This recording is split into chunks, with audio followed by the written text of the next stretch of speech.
Fat पण ना तुका बरें दिसता तितले तुजे प्रोलॅक्टीन आनी ऑक्सिटोसिन हार्मोन तयार जाता आनी खूब दूध तयार जाता.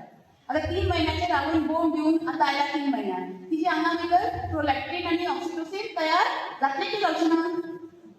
जावचे ना. सो आमकां तेन्ना ताका स्तनपान करपाक आमकां त्रास जाता. पूण तूं सुरवातीच्यानच सारकें दूध दिलें जाल्यार तुका दूध येत वतलें. सारकें तुमी सगळ्यांक दिलें आसतलें स्तनपान. हांव सांगता सारकें सांगता की चुकीचें सांगता?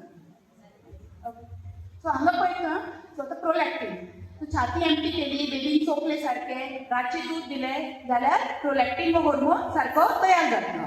तशें लग्न जातकीर तूं कितें जाता 25 वर्सांची म्हातारी येता 25 वर्सां नॉट म्हातारी बट कळ्ळें न्ही तुमकां. म्हणून आमचे लोकांक जाणटेपणान केला की पयलीं 3 म्हयने first baby not second first बेबीक आमी आवयच्या घरा वता की 3 म्हयने पांय वयर करून सुसेगाद बसपाक मेळटा कांय काम करप ना करेक्ट.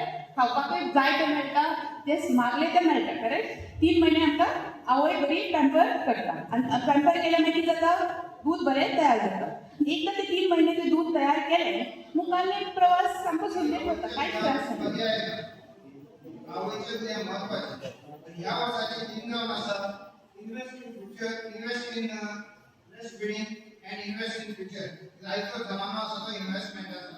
आज आमी जर आवयच्या दुकान जर चड हे दिले त्याच भुरग्यां फुडें जनावरां सस्तन प्राणी आसा तांचे प्रत्येक जण जन्म जाता भुरग्याच्या तेन्ना ती आवयचें दूध पाजतात आनी ती ताजेर वयर सरतात. म्हणून मनीस हो एक असो प्राणी आसा जो आमी आतां इवॉल्व जाला आमी फुडेंच सद्या आमचो सुदार जाला आमी हें जाला आनी आमी ही गोश्ट विसरल्या. आनी हाचे मागीर कितें जाता तर कितलेशा भायल्या गजालींचो आमचेर परिणाम जाता कितल्योश्यो गोश्टी आमी आयकतात आनी आमी आवयचें दूध हांगावेलें दूध पाजपाक विसरतात आनी आमी भायल्या ढगाचें दूध भायलें उदक आनी कसलें कितें मेळटा तें खातात आनी हातूंत भुरग्याच्या आरोग्याचो इबाड जाता.